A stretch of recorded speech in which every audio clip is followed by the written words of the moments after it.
সমগ্ৰ বিশ্বতে ভয়ানক ৰূপ ধাৰণ কৰি আহিছে কৰোনা ভাইৰাছে।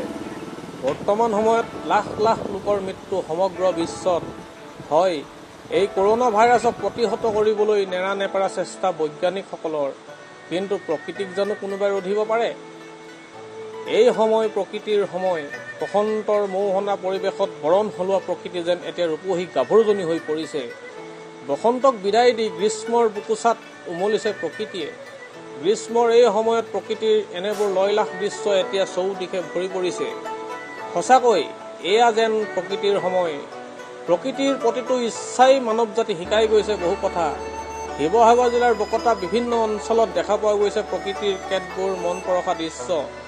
বৰ্তমান সময়ত সংকটপূৰ্ণ পৰিস্থিতিৰ মাজতো আপুনি যদি এবাৰ ৰঙা চাদৰ পাৰি থিয় হৈ থকা কৃষ্ণচূড়াজোপাক চায়, তেন্তে আপোনাৰো মন প্ৰফুল্লিত হৈ পৰিব।